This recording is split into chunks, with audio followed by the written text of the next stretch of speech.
Olá, nós estamos quase chegando ao final de um dos períodos mais desafiadores da nossa geração, ao final do segundo ano.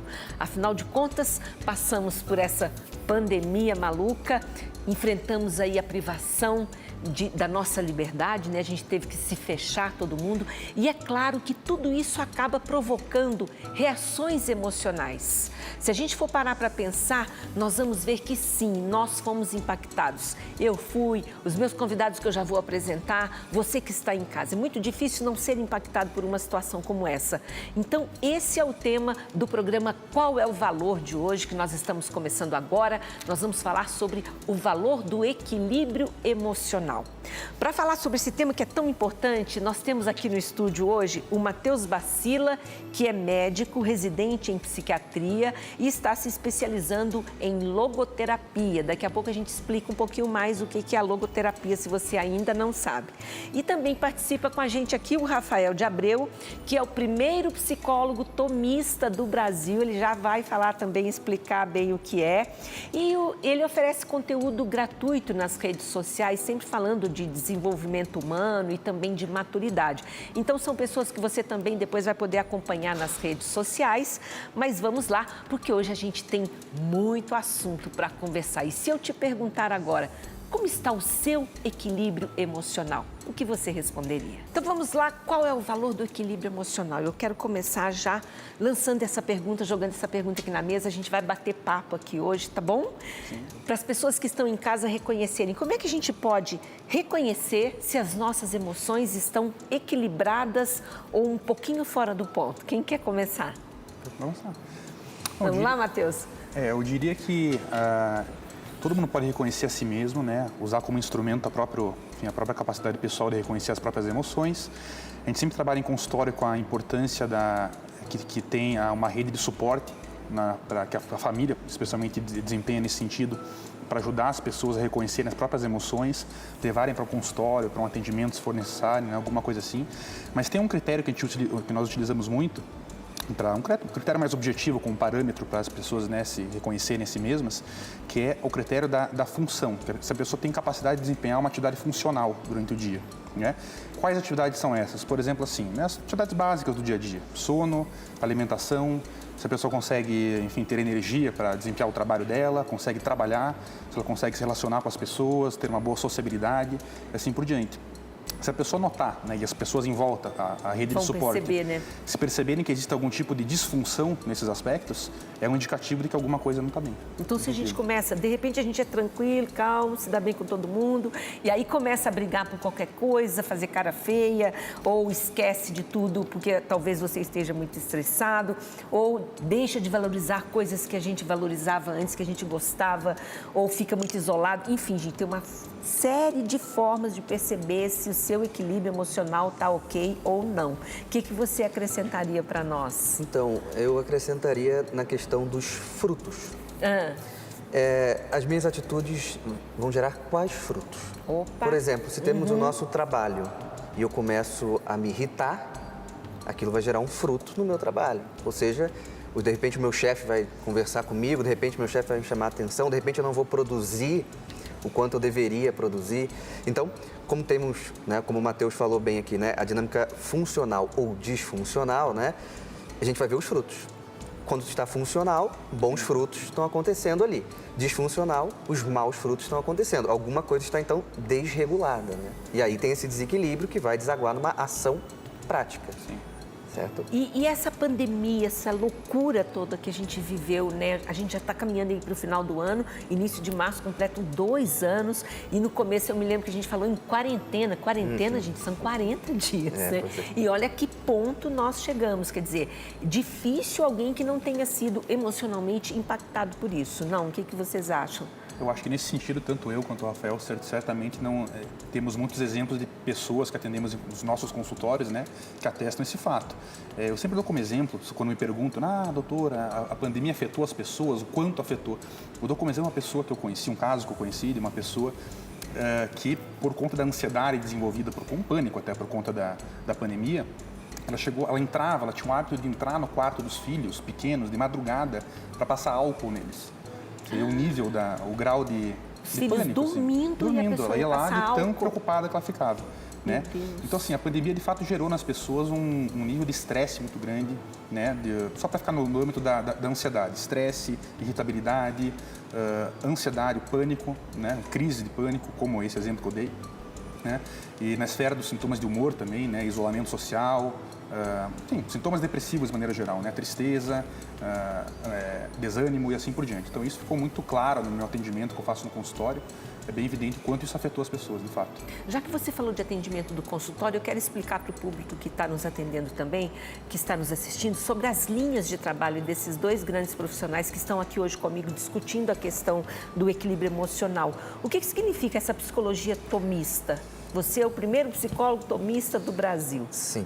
Então, para a gente resumir, até porque se a gente pensar em psicologia tomista é todo um edifício, né? Só para dar uma ideia, né? De mais de 2000 anos, né? Mas a gente pode falar o seguinte, nós vamos buscar um desenvolvimento do nosso caráter através das virtudes. E as virtudes são entendidas como hábitos operativos bons. Ou seja, eu vou fazer uma operação boa e eu já faço aquilo tantas vezes que já flui de modo natural. Como talvez o maior psicólogo tomista que nós temos na atualidade, um argentino chamado Martin Echevarria, que fui aluno dele, ele fala que o hábito é algo tão forte que criaria em nós uma espécie de segunda natureza. Ou seja, se eu sou uma pessoa impaciente e vou lutar para adquirir minha paciência, a partir do momento que eu consigo ter, aquilo flui em mim naturalmente. Não é à toa que pode até assustar pessoas que nos conhecem. Como assim? Você está paciente? Você nunca foi? Mudou tanto. Né? E a gente vai combater, com as virtudes, vamos combater os vícios. Se as virtudes são hábitos operativos bons, né? As virtudes, hábitos operativos bons, os vícios, o contrário, hábitos operativos ruins. Então, a minha segunda natureza pode ser terrível. Quando a gente pensa aqui nos comportamentos disfuncionais, a ansiedade, de repente a pessoa nunca teve ansiedade, né? Nunca teve pânico. Vê a pandemia e desencadeou, né, um processo. E aquilo ali mexe na formação dela. Se ela não tomar cuidado, aquilo deixa uma marca muito profunda, ela não sabe voltar, né? Ela não sabe retornar. Por isso, provavelmente, os consultórios, não só o nosso aqui, os consultórios ficaram cheios. Porque elas foram recorrer ali para precisar de alguma ajuda para voltar, ficaram, né? Sem dúvida. A gente já falou aqui com outros profissionais de logoterapia, mas você podia explicar mais um pouquinho até para o público entender.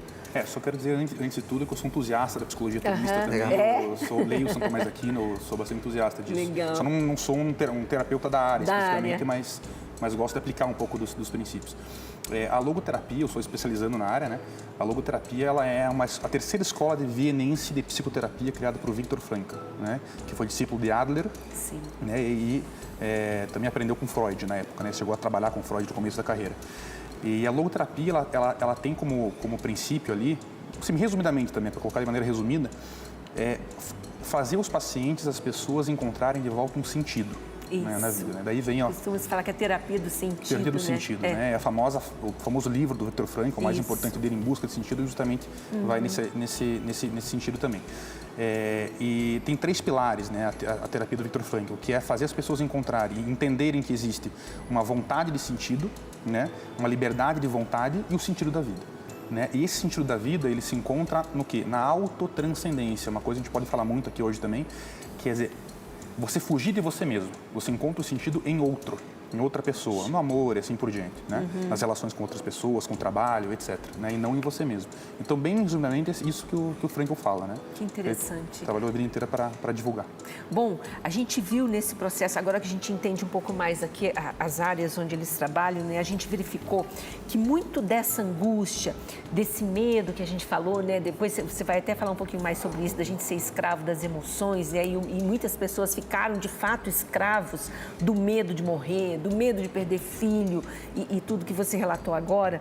E aí a gente observa que muito disso foi por conta da nossa privação de liberdade, do fato de você ter que ficar distante de pessoas que você ama e de repente não poder sair. Ou eu me lembro de um dia que eu fui comprar pão com luva, máscara, chapéu. Foi aquele começo que a gente estava meio pirado assim, a gente não sabia direito o que fazer.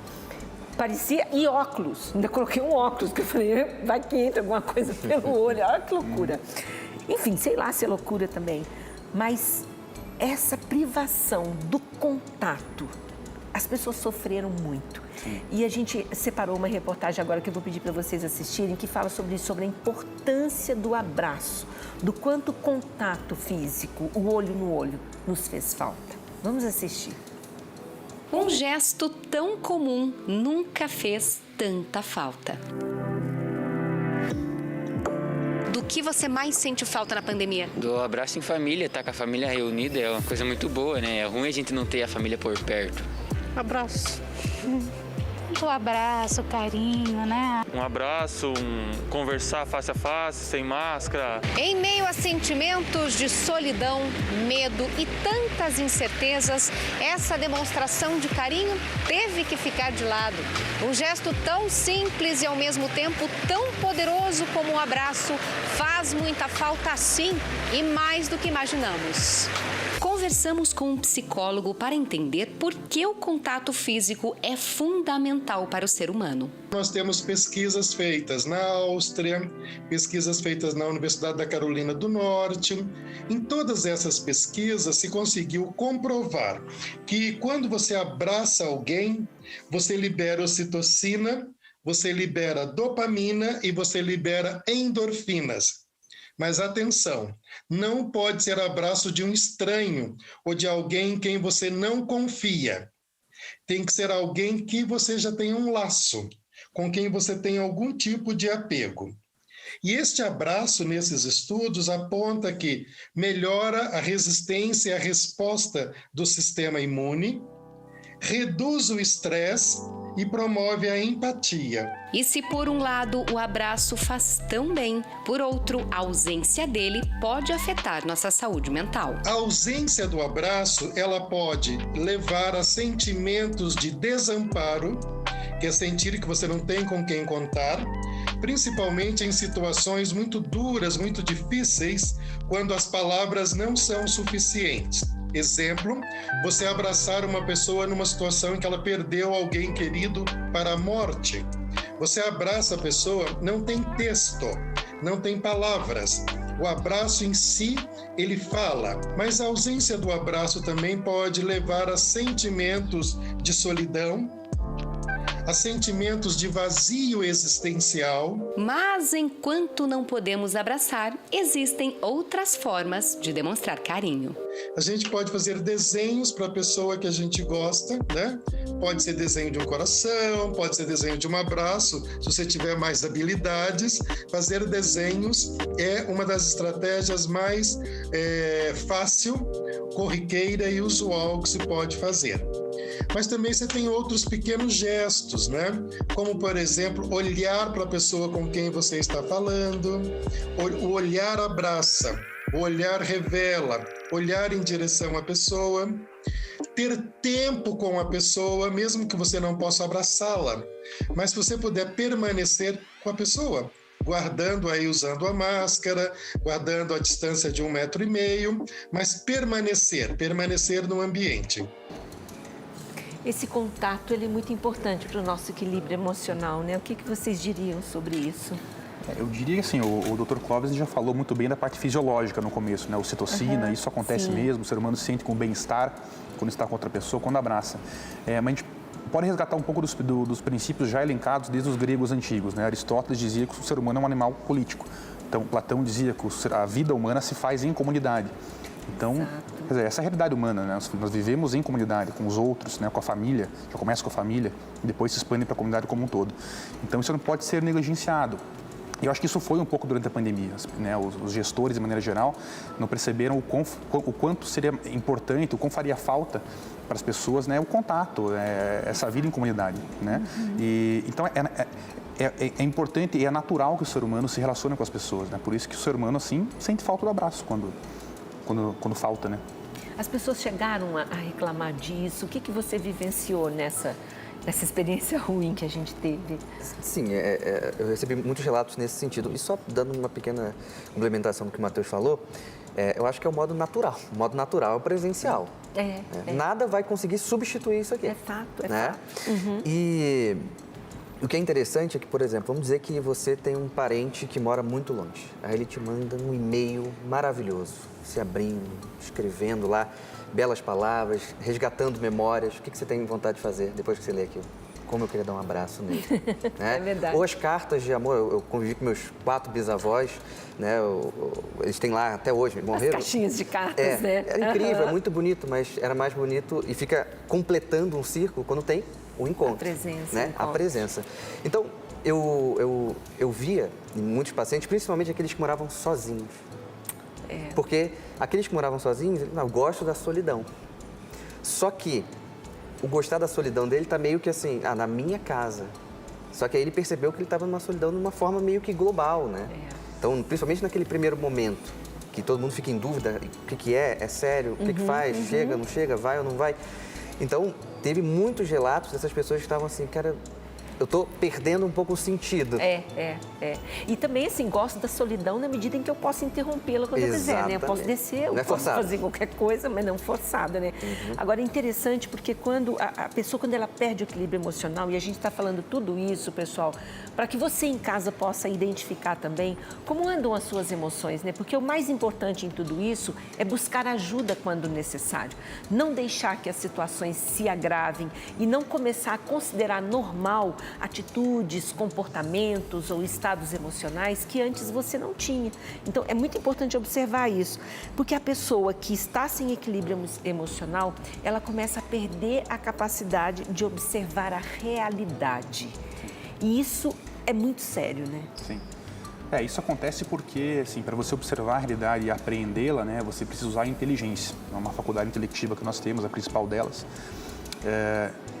E a inteligência se utiliza de outros instrumentos também, né, que constituem o ser humano, a nossa alma intelectiva que nós temos, que é a vontade, por exemplo, né, que é um pouco na esfera sensitiva do ser humano, os sentidos internos, imaginação, memória, né, os sentidos externos também, de algum modo, né, visão. Então, se esse arcabouço todo está comprometido, aquilo que utiliza esse arcabouço inteiro, que é a inteligência, também vai estar. Então, a gente vai conseguir, vai ficar mais comprometida a nossa capacidade de observar a realidade, de entender, de aprender a realidade. Né? Exatamente. E quando a gente tem uma visão distorcida da realidade, é como se nós vivêssemos numa bolha, sem a consciência das coisas e, às vezes, mais ainda movidos pelas paixões, né? Exatamente. Eu uso o que o Matheus falou, tem uma base ali aristotélico-tomista, né? E eu tento fazer um esquema para os meus pacientes, e até nesse meu conteúdo gratuito, para que eles entendam, né? Eu faço uma hierarquia. Tá. Inteligência no topo. Abaixo dessa inteligência, nós temos a vontade. É como se a minha inteligência olhasse para o bem, para a verdade, para a ordem da coisa. A minha inteligência vai falar para a minha vontade assim, vontade, ali está o bem. A minha vontade vai falar, obrigado, vou lá. Ou seja, a minha vontade me leva até lá. E onde estão as emoções? Elas estão abaixo dessa vontade. Então, porque a vontade se chama apetite intelectivo, né? Por isso, tem apetite intelectivo. Esse é o nome da vontade. É uma inclinação para o bem, aprendido. Exatamente. Nossa vontade sempre vai querer desejar, podemos dizer assim, o bem. Sim. Só que eu falo para os meus pacientes o seguinte, só que ela precisa ter uma boa informante. Por quê? Lembra, como eu falei da hierarquia, inteligência, vontade e as emoções. Tá. Aqui nós estamos falando de alguém equilibrado. Tá. Porque ela vai ver o bem que tem que escolher, vai escolher e vai conseguir identificar a própria emoção que está ali, mas não vai deixar aquela emoção dominar. Mas o problema é o seguinte, o problema é que nem todo mundo vive assim e tem essa inversão. Quando a gente fala de uma pessoa desequilibrada, essa hierarquia ela vira. O que está no topo? Essas emoções. Essas emoções fazem o que com a vontade? Das vontades. Exato. Essa emoção escraviza. Das paixões, especialmente. O termo técnico seria paixões. Sim. Né? Mas eu costumo trazer emoções aqui para uma questão de entendimento mais fácil. Sim. Essa emoção escraviza a vontade. Sabe aquela frase que todo mundo já falou em algum momento? Eu sei o que eu deveria fazer, eu sei que eu deveria ir para ali, mas eu fui para lá. Ai, meu Deus, o mal que eu quero, esse eu faço. É bíblico, o bem né? que eu não quero, que eu quero. É uma dissociação, né, que acontece entre a inteligência e a vontade. Elas têm que estar ordenadas. O Rafael falou muito bem. Quando a inteligência apreende um bem, por exemplo, assim, pensa em valores morais, né? Justiça. A inteligência conheceu o que é justiça e conheceu o que é bom. A justiça é boa.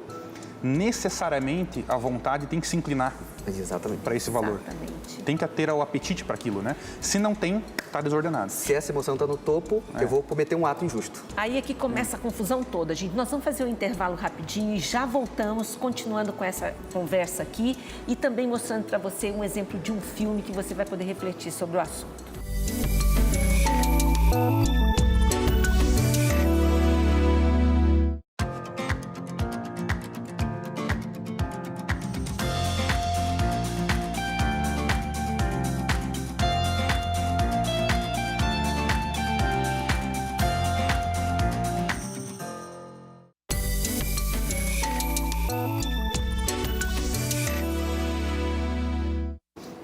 Estamos de volta com o programa Qual é o Valor de hoje, falando desta vez sobre o equilíbrio emocional, algo que é tão importante para nós. A gente costuma, às vezes, terminar um ano, né, pessoal, meio cansado, meio assim, ai, meu Deus, foi difícil. Só que a gente precisa entender que nós temos que levantar a cabeça, reavaliar tudo, o que a gente está valorizando, como nós estamos vivendo, quais são, né, o nosso estilo de vida, os nossos gostos, os nossos prazeres, porque tudo isso pode trazer equilíbrio emocional ou tirar o nosso equilíbrio emocional. E a gente estava conversando agora há pouco sobre as dores, né, o que as pessoas enfrentaram, e o fato é que nós estamos vivendo muitas vezes num mundo de histéricos, né, num mundo onde nós não suportamos dor. E isso também é uma distorção muito grande, porque a dor, ela é presente na vida, ela vai continuar sendo. Sinto muito para todos nós, né? Exatamente. O que a gente pode dizer sobre isso? Porque, assim, não queremos desanimar, nunca, mas é fato. Sim. Uma coisa importante que a pandemia, além de trazer questões psicopatológicas, eu acho que a pandemia revelou, de uma certa forma, a vida medíocre, muito materialista, muito apegada em coisas que nem sabia o quanto estava apegado. Então, ela revelou também um certo empobrecimento existencial das pessoas. Por isso que elas sofreram, de uma certa forma, às vezes, assim, até irreconhecíveis, né? Tipo, aquela... Você foi sua paciente, né? Que Ia passar entrava, você olhava e falava assim, calma aí, mas isso aqui tá muito, né? Então, Desordenado, né? muito desordenado, exatamente. Então, quando a gente pensa aqui nessa... Desculpa só o que você perguntou. Eu falei sobre a gente não suportar dor. Suportar dor. Então, aqui é um ponto muito importante, porque quando a gente pensa em maturidade, o homem maduro não foge da dor. Ele vai saber se relacionar com ela.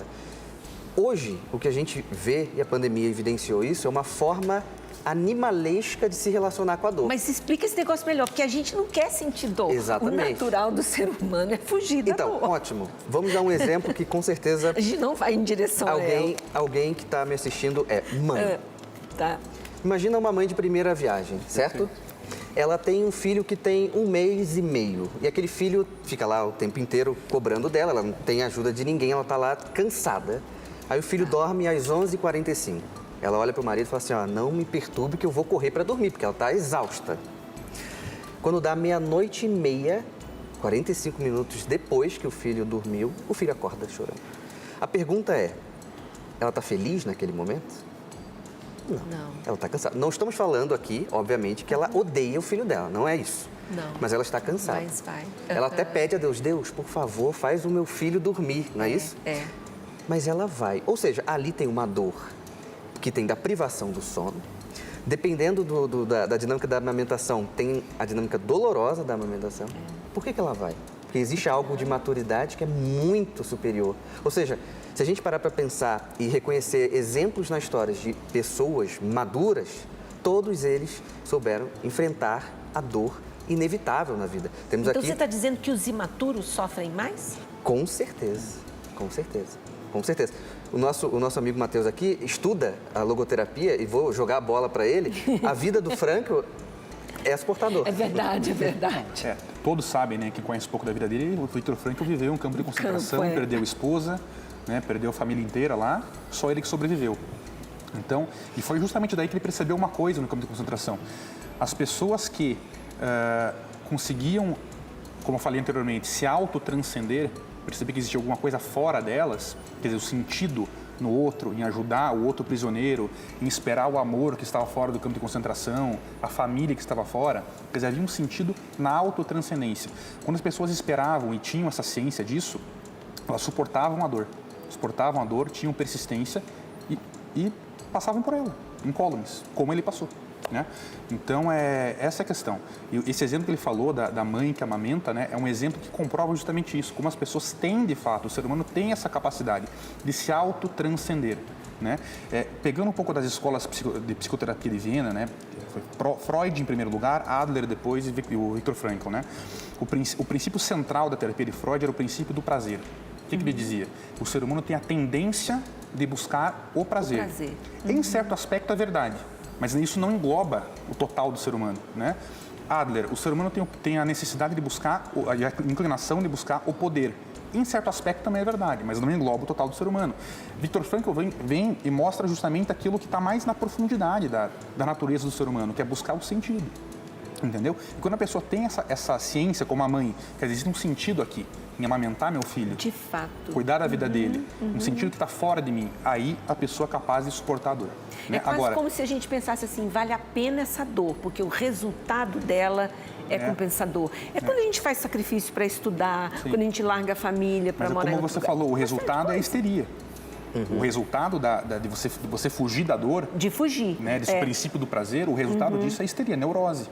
Né, tem uma frase de um psicólogo chamado Juan Alfredo César Miller, ele falava o seguinte: a neurose é simplesmente uma mentira na qual você ainda acredita.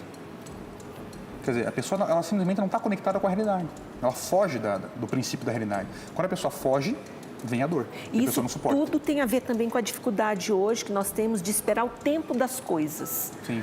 Essa loucura toda que a gente vive, a velocidade, ninguém mais quer esperar por nada. Tudo tem que ser imediato. Isso também traz esse desequilíbrio emocional, não é? Sim, porque a gente está falando de um tempo onde a tecnologia avançou de uma forma brutal, onde tudo é muito rápido. A gente vai abrir qualquer rede social, em 1 minuto a gente consegue ver 50 vidas. Né? E aí, quando a gente vai para a realidade, olha que ponto interessante. Porque a rede social não é necessariamente a realidade. Certo? Quando a gente vai para a realidade, a gente entende o seguinte, que as pessoas têm vida. Vou dar um exemplo. Tem gente que fala assim, pô, te mandei um direct e você demorou para responder. Porque ela tá tão nesse tempo que quando eu mandei, alguém tem que me responder na hora. Só que a vida real é assim. A vida real, de repente, eu mando uma mensagem para alguém e falo assim, pô, cara, o que houve? Você não me respondeu? Pô, tive que ajudar minha mãe, tive que fazer tal coisa, tive que, sei lá. Sim. É a vida real. A vida real tem um tempo para as coisas acontecerem. Então, quando as pessoas se tornam intolerantes à dor, elas tendem a ficar só naquele princípio freudiano, que é uma busca neurótica por prazer. Ou seja, eu só vivo pelo prazer imediato, porque também não me dá prazer que me demora um tempo para alcançar, não. A consequência imediata do prazer é o prazer imediato. Tem que ser o prazer agora, né? Então, o imediatismo é consequência dessa busca pelo prazer. Exatamente. E aí vem um ponto que me veio à cabeça, falando do Frankl, né? O Frankl, eu acho que ele chega a se perguntar, né? Lá no Busca de Sentido, se estiver errado me corrija, ele pergunta assim, por que alguns vão para a câmara de gás lá em Auschwitz, olhando para baixo, tristonhos, e outros caminham olhando para o céu, esperançosos. Caminham olhando... Imagina, os caras estão indo para o mesmo local. Por que uns olham para baixo e outros olham com esperança? Vamos dar um exemplo aqui? Os mártires. Que eu saiba, todo mártir sente dor. E muita, né? Sim. Mas por que eles permanecem? Por que eles não saíram correndo? Por que eles negaram a fé deles? Tem algo acima. Tem a transcendência. Né? Aí qual é o ponto? Nós nascemos... Nós temos a inteligência, a vontade e as nossas emoções. Sim. A nossa parte elevada precisa nos orientar. Porque senão eu vou viver só com o que eu sinto ou deixo de sentir. Se você pegar uma agulha e espetar na minha mão, eu vou sentir. Mas se eu estiver sendo espetado na agulha para tirar sangue, eu vou deixar. Porque tem um sentido nisso aqui. Então, minha parte sensível sente uma agulha, é incômodo. Mas eu vou achar um sentido, eu vou colocar um porquê. O famoso um porquê, para que e como. Né? Aí eu suporto. Aí vem a mãe, vem o pai, vem toda a estrutura de pessoas que, se a gente olhar para a nossa vida, a gente percebe o quanto que pessoas, sei lá, pai, mãe, avô e vó, souberam sofrer. É verdade. Para nos ajudar em algum momento. Nem que seja para o arroz e feijão. Tiveram vidas, você que está em casa pode se lembrar também de seus parentes. O normal é que nossos pais, nossos avós tenham tido vidas mais difíceis que as nossas, porque não havia tanta facilidade, tecnologia, enfim, né? E, no entanto, olha o exemplo que eles nos deixaram. E hoje nós somos o quê? Nós somos manhosos, nós não temos paciência, nós não temos... força, muitas vezes, para enfrentar coisas que para eles eram comuns ali. Mas eu vou mostrar agora um exemplo de um filme que eu acho que vale a pena assistir. Não é um filme novo, é um filme já meio antigo, mas que foi muito relevante, que mostra a história de um grande profissional que foi altamente comprometido, a carreira dele, por distúrbios emocionais. Por que a gente traz esse filme? Porque, às vezes, algo que pode ser ali, algum hábito estranho e tal, pode evoluir para algo mais sério. Vamos acompanhar, porque é importante a gente ficar atento. John Forbes Nash. Em 1947, ele era apenas mais um estudante na Universidade de Princeton, até que um desafio mudou sua vida.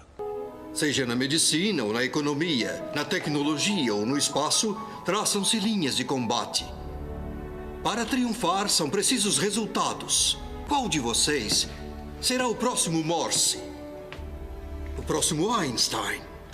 Bem-vindos a Princeton, cavalheiros. Nash queria fazer a diferença. Eu tenho que olhar além para a dinâmica dos governos. Encontrar uma ideia original é o único jeito de me sobressair. Já viu o que estão fazendo ali? Meus parabéns, professor. São as canetas. Obrigado. Oferecidas a um membro do departamento que consegue um feito em sua carreira. Obrigado. O que vê, John? Reconhecimento. John, você perdeu. Ele não desanimou. Era o início de carreira brilhante, repleta de descobertas e novas teorias que revolucionariam a matemática e a economia. Adam Smith disse que o melhor resultado é quando todos no grupo fazem o que é melhor para si. Adam Smith estava errado. Compreende que isso contraria 150 anos de teoria econômica? Compreendo, senhor. É muita presunção, não acha? É sim, senhor.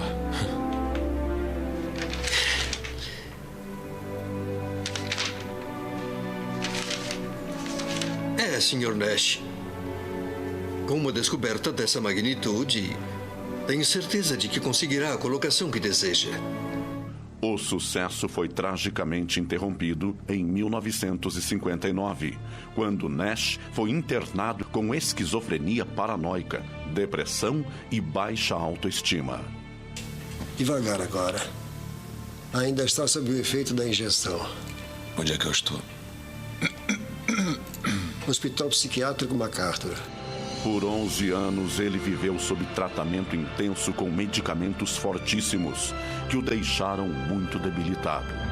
Até que em 1970, num ato de coragem, ele decidiu mudar sua situação e nunca mais tomar a medicação novamente. Por que parou com os remédios? Porque não podia trabalhar. Olha, você terá que passar por uma série mais intensa de injeções de insulina, choques e novos remédios. É um problema. É só isso. É um problema sem solução. E é isso que eu sou. Resolvo problemas. É isso que eu faço. Nash deu a volta por cima. Professor Nash.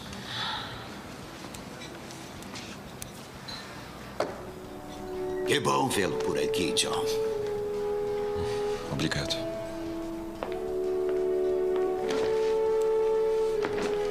É uma honra, professor. Muito obrigado. Um privilégio, professor. Obrigado. Professor. Obrigado. Obrigado. E além de receber muitos prêmios, finalmente, em 1994, é reconhecido mundialmente com o Prêmio Nobel de Economia. Desistir é a saída dos fracos. Insistir, a alternativa dos fortes. Então, né, imagina um profissional que ganhou o Prêmio Nobel passar por tudo isso, 11 anos internado por conta de depressão, esquizofrenia, baixa autoestima. E eu fico pensando quantas pessoas hoje, gente, estão em casa agora e de repente até nos assistindo, sofrendo também com baixa autoestima, sofrendo depressão, porque estão se deixando levar pelas pressões do nosso ambiente social, que de fato não são poucas. Mas a gente precisa parar para pensar sobre isso. Vocês têm lidado muito de perto com depressão, com essa questão de autoestima? Como tem sido isso? Sim, como você mesmo falou, né? Há uma cobrança que esse paciente tem, os pais tiveram, os avós tiveram. Vai reproduzindo, né? É uma cobrança meio que tem que dar conta, às vezes as pessoas não se importam necessariamente umas com as outras, então vai jogando aquele peso em cima delas. E a questão para mim aqui é que por muito tempo, eu acho que ainda existe hoje, mas por muito tempo houve um grande preconceito em relação à psiquiatria, em relação à psicologia. Ou seja, eu vou sofrer porque eu não sou um maluco. Porque para eu procurar terapia ou psiquiatria, eu devo ser maluco. Ah, havia isso mesmo. Certo? Então, hoje, quando eu chego nas primeiras sessões ali e a paciente vai falar, eu brinco com ela assim, eu sei que você está chegando aqui para mim porque é a sua última alternativa, não é? Porque você deve ter tentado A, B, C, D, E, F, G, H, porque no final das contas as pessoas não gostam de precisar. Só que se a gente tem que cuidar da nossa saúde, assim como nós podemos cuidar dos dentes, do físico, a psicoterapia, a gente está falando de um cuidado emocional. Eu não posso deixar isso para tão depois assim, porque às vezes eu estou num buraco que é muito mais fundo e que vai dar mais trabalho para sair. Então, percebeu alguma coisa estranha? Ó, o comportamento funcional, disfuncional que a gente falou aqui, os frutos.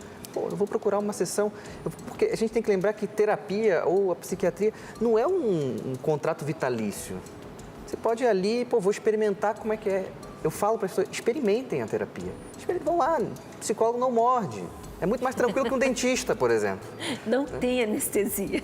Pois é, né? Então, às vezes, as pessoas elas se afundam muito mais por conta que elas acabam negligenciando e atrasando, e isso vai gerar o quê? Mais tempo de tratamento, né? Mais consequências na própria vida e na vida das pessoas que estão em volta. Às vezes, acontecimentos gravíssimos. Sim, então, ela negligenciar a própria saúde é meio que profetizar ali no futuro recente um próprio caos na própria vida, né? Há uma dimensão disso tudo, na questão da baixa autoestima que as pessoas têm, né? Na espera da cobrança dos outros, de satisfazer os outros, que é o seguinte, né? As pessoas querem satisfazer os outros para satisfazer a sua própria autoestima. Né? Essa é a questão, né? E quando, na verdade, na vida não é assim, né? Você tem que fazer o seguinte, a vida é vivida, como se diz para os pacientes, de dentro para fora. Você tem que viver uma vida boa, digna, né? Com bons valores morais, assim por diante, fazendo bem para o outro. É isso que importa. Se o outro vai contemplar a satisfação da tua autoestima ou não, né? Isso não interessa. Só que as pessoas têm essa visão hoje em dia de que você tem que atender a expectativa das outras pessoas. Que a gente pode falar aqui, Matheus, numa certa imaturidade. Maturidade, isso é maturidade. Sempre cai, né? Sempre cai. Porque existe, às vezes, um pouco de receio de falar as palavras assim, tão... os pingos dos is, mas é isso aí mesmo, é uma imaturidade. É isso mesmo. E por isso que a terapia é tão boa. Gente, nós vamos fazer o nosso último intervalo e já voltamos com o nosso terceiro bloco, encerrando, fechando aqui essa discussão, para que você possa se equilibrar emocionalmente, buscar ajuda se for necessário, mas virar a chave se for preciso. Já voltamos.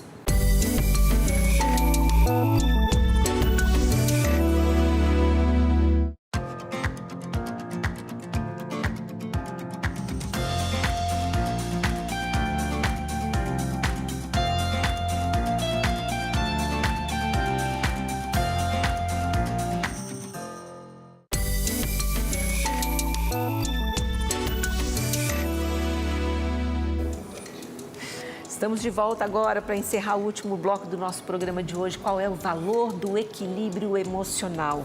E aqui no intervalo eu estava me lembrando que nesse tempo de pandemia, as próprias relações familiares também foram muito, eu diria, provadas. Muitas pessoas não deram conta de ficar horas e horas convivendo em família. Isso também é sinal de desequilíbrio emocional ou não? Há uma questão que é o seguinte nesse aspecto. É natural para o ser humano, na minha opinião, que ele tenha um certo tipo de espaço para ele. Então, assim, a pandemia, por ter enclausurado as pessoas, as famílias como um todo, isso proporciona, assim, um desequilíbrio. Tá? Isso não é certo, não é normal, não é natural para o ser humano ter que conviver o tempo inteiro com a família. Então, isso gera desequilíbrio, gera, né, conflitos e assim por diante. Né? Esposo com esposa, com filhos e assim por diante. Só que tem uma outra questão, que é o fato de que as pessoas estão mais intolerantes, de maneira geral, hoje em dia, né? Na pandemia ou fora da pandemia. Estão mais intolerantes por aquilo que a gente conversou agora há pouco, nos outros blocos, né? Que é a questão da busca desenfreada pelo prazer. E tem uma palavrinha que eu queria introduzir aqui, que a gente não falou, que é o hedonismo. Né? O Rafael comentou sobre o materialismo. É uma tríade de fatores ali. O hedonismo, materialismo e relativismo. São os principais motores da modernidade, né? Que levam as pessoas a terem essa busca desenfreada pelo prazer, sair da autotranscendência, como mencionei algumas vezes, e assim por diante. Então, essa busca desenfreada pelo prazer, pelo prazer imediato, faz com que as pessoas fiquem mais impacientes. Elas ficam mais impacientes, mais intolerantes com o outro, né? Porque não estão olhando para o outro, estão olhando para si mesmas. E isso gera pessoas já naturalmente intolerantes, se ficarem enclausuradas com as outras, com a família inteira, numa casa por conta da pandemia, numa situação como essa, fica mais intolerante ainda, mais impaciente ainda. Então, até lembrando, o hedonismo é essa busca do prazer, de você estar contente, ser satisfeito. Só satisfação pessoal só que importa. Só satisfação pessoal, né? O materialismo, né? Que é essa busca que não tem fim, né? Só pelo bem material. O bem material e o relativismo, ou seja, tudo pode, depende do ponto de vista de cada um. Que a verdade não existe. A verdade não existe, não tem certo, não tem errado. Quer dizer, isso é um pouco do materialismo aqui, né, na linguagem mais coloquial. E isso está nos deixando, sim, completamente sem norte. Sim. Dá para dizer isso ou eu exagerei? O norte está ali. Mas a gente não está enxergando, a gente está tateando. Um ponto muito curioso, eu tenho um paciente que ele trabalha no fórum lá da cidade dele, que é uma cidade muito pequenininha e não tem altos índices de violência. E aí ele falou, Rafael, vou te contar uma curiosidade. Sabe quais foram os crimes que mais aumentaram durante a pandemia? Eu falei, não, me conta. Aí ele falou, medida restritiva. Olha isso, a convivência não estava dando certo. E aí a esposa, né? Enfim, tem que procurar a polícia, o cara está proibido. Aumentou muito o índice de violência. Violência doméstica aumentou muito. Número de divórcio, violência doméstica. Pois é. E aí, eu, obviamente, não posso negar a realidade, mas também estamos vivendo, muitas das vezes, em grandes cidades que tem uma arquitetura que promove uma desordem psicológica. Se você mora num apartamento pequeno, onde vocês, 5 pessoas moram ali, 4, e vocês se encontram basicamente durante 2, 3 horas e o resto ali, sei lá, 5, 6 horas vocês estão dormindo, agora você coloca todo mundo nesse quadradinho 24 horas. Isso vai gerar essa problemática, né? Uma outra coisa que eu acho que é um princípio regulador de todas as relações interpessoais é a psicologia da misericórdia. Se a gente pegar uma máxima agostiniana, ele vai falar que a misericórdia é a compaixão com a dor alheia. Ou seja, eu estou aqui convivendo com meu avô. Ele pode estar aqui me perturbando, mas como deve ser insuportável para ele ficar ali, não ir para a rua. De repente, meu avô é aquele cara que se senta em frente à casa dele e fica olhando a rua o dia inteiro. Então, nesse princípio de misericórdia, eu vou ser mais leve, mais caridoso com as pessoas que estão à minha volta. Mas se eu estou nessa tríade do mal, vamos dizer assim, materialismo, relativismo e o hedonismo, eu não vou ser misericordioso e eu vou entrar no pior das coisas, que é achar que todas as outras pessoas têm que me servir. Se eu estou mal, todos da minha casa precisam fazer com que eu não fique mais mal. Ou seja, faz das relações eu, um cliente, e todas as outras pessoas, garçons, que precisam me servir o tempo inteiro. Se isso não vai gerar um problema, né? Se isso não vai gerar um conflito, isso vai gerar muitos conflitos. E aí a pessoa vai ficando cada vez mais no movimento de desordenar aquela relação. Então, aquilo que estava ruim, por exemplo, às vezes um casamento estava ruim, piora. Vai piorando, pode desencaminhar para uma agressão, pode desencaminhar para um divórcio, etc, etc, etc. Ou seja, é algo muito perigoso, porque a gente volta naquele princípio de negligenciar a si mesmo. E eu acho que vem no que o Matheus falou, desse relativismo. Eu acho que o relativismo plantou esse homem que não tem uma verdade, então ele só quer satisfazer as coisas dele. Não há verdade absoluta, então eu faço o que eu quiser e tá bom. Então, se eu quero que todo mundo da minha casa me sirva porque eu estou estressado, essa é a minha nova verdade absoluta, que serve só para mim enquanto eu achar que serve. Isso já é perturbador, né? Eu não quero conviver com alguém assim. Vai pegando, gente. Vocês que estão em casa vão pegando para a gente identificar, opa, eu tô pisando na bola aqui ou ali, o que eu preciso mudar para o meu bem e para o bem das pessoas que convivem comigo. Porque quando a gente não está equilibrado emocionalmente, a gente acaba influenciando, eu vou dizer que até contagiando toda a nossa casa, todo o nosso círculo social, o nosso ambiente de trabalho. Você percebe quando você entra num lugar que está pesado. Né? A gente costuma dizer está pesado, tóxico, mas é porque dá para sentir isso. Agora, essa discussão, a gente volta àquele início que a gente falou aqui, né? De fortalecer a vontade pela razão, né? Até aquela pirâmide que você falou.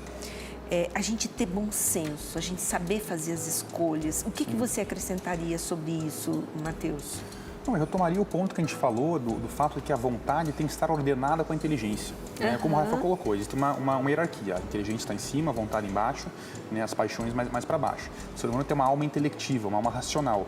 Dentro dessa alma racional existe uma esfera sensitiva também. Tá? Então, assim, na esfera intelectiva, o que acontece? Existe a inteligência e a vontade. A inteligência é o instrumento a partir do qual o ser humano conhece, apreende a realidade, certo? A vontade, como eu já falei anteriormente, se chama apetite intelectivo. É uma espécie de apetite que tem no ser humano. O ser humano tem outros apetites também, né? Mas na esfera intelectiva é o que se chama de vontade, apetite intelectivo. Quando o ser humano conhece uma realidade, apreende uma realidade, essa vontade tem que se ordenar para aquilo, necessariamente. Se está desordenado, o ser humano, se está desordenado, cria-se um ser humano que está desordenado em si mesmo, né? E a mesma coisa acontece na esfera sensitiva do ser humano também, né? O ser humano tem os apetites da concupiscência, concupiscível e irascível, né? E eles se inclinam para um bem aprendido pela esfera cognoscível sensível do ser humano, né? Os sentidos, de outro modo, né? E tem que estar ordenado também, né? Pela razão. É uma hierarquia, como o Rafael falou, né? Então, se está desordenado, como eu falei anteriormente, se o ser humano conhece a justiça, conhece a bondade, conhece a caridade, ele sabe o que é, sabe que é bom, ele tem que se ordenar para aquilo, tem que se inclinar para querer aquilo. Se ele não quer, né, ele se compromete. E aí, como que a gente pode, né, agora nesse último bloco, orientar as pessoas para que elas busquem isso? Eu até anotei aqui uma questão da gente pensar em objetivos de vida, né? Porque muitas pessoas caíram em desânimo ou até por ter perdido seus negócios, seu trabalho, enfim, de fato é um momento difícil. Mas a gente pode resgatar objetivos. O que vocês diriam em relação a isso, para quem está nos assistindo agora, ter mais esperança? Certo. Eu acho que a gente caminhar por essa inteligência e vontade, sendo um regulador do homem, a gente vai conseguir entrar na dinâmica da esperança. Tá? Vamos lá. Vamos começar em algo prático e que todo mundo pode fazer, que vai ordenar e vai começar a ser um princípio de ordenação da nossa vontade. Enxergar o próprio dever. Qual é o meu dever de Estado? Ah, mas eu estou sem emprego. Então, o seu dever de Estado como desempregado é procurar emprego. Ou se preparar mais. Se preparar e procurar um emprego. Eu sou mãe, meu dever de Estado. Ou seja, o meu dever de Estado vai ser, muitas das vezes, desagradável sensivelmente, ou a parte sensível ali das nossas emoções. Sim. Mas por ser o meu dever, eu vou fazer. A vontade tem que regular. Né? Exatamente, a vontade vai regular. Nisso, eu vou me regulando.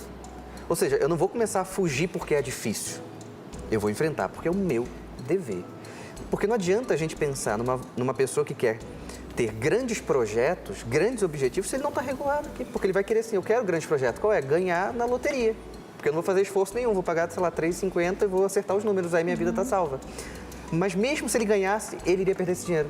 Claro que sim, as pesquisas mostram isso. Pois é. Então, no primeiro momento, vamos olhar para o nosso dever. O que está ali na nossa frente, que a gente tem que perguntar assim, se não eu, quem?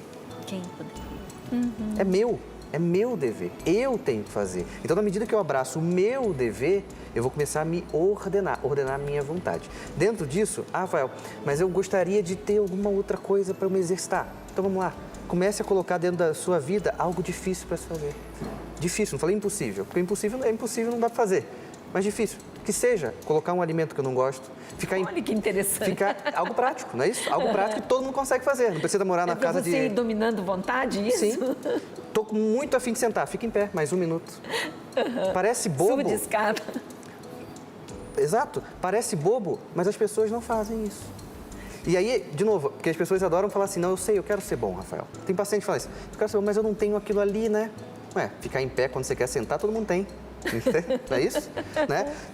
Numa refeição, em vez de tomar um refrigerante, tomar um copo d'água, todo mundo consegue fazer isso? Sim. Né? Então, assim, isso são formas de reeducar, porque o nosso corpo, ele tem um potencial para ser nosso inimigo. Mas ele também tem um potencial para ser o nosso auxílio, e a gente então tem que educá-lo para que ele seja o nosso auxílio. Educação da vontade, né? Educação da vontade, exatamente. Então, rapidinho, uma palavra sua para a gente fechar, que a minha editora já disse que eu tenho que encerrar. Eu quero retomar o vídeo do John Nash. Ali, uma coisa que mais me chamou a atenção no vídeo, eu gostaria de falar é o seguinte, ainda pegando um pouco da minha esfera, né, frankliana aqui, da logoterapia. O fim do vídeo mostra uma coisa que o filme mostrou muito bem, que o John Nash tinha um sentido de vida. E qual era o sentido da vida dele? O amor na esposa. né? Isso ficou muito claro no filme, fica claro no final do vídeo também que a gente viu aqui. Então, todos temos um sentido, né? Nós não somos seres humanos animalescos, né? Animais que nós só nos satisfazemos pessoalmente através do prazer ou através do poder. Nós temos um sentido de vida e esse sentido sempre se encontra fora da gente, né? Na autotranscendência. E como o John Nash mostra, e como São Paulo mostrava na primeira carta dos Coríntios, né? Ele fala lá, mesmo se eu falasse a língua dos homens, a língua dos anjos, né? Nada seria se eu não tivesse o amor. Então, assim, o amor, o fim último, né? E o sentido último da existência humana é o amor. Muito bom, viu, Matheus? Foi um prazer enorme falar com vocês aqui. Que pena que a gente não tem mais tempo, mas enfim, muito bom estar com vocês também. E a gente se vê de volta no próximo programa Qual é o Valor? Até lá!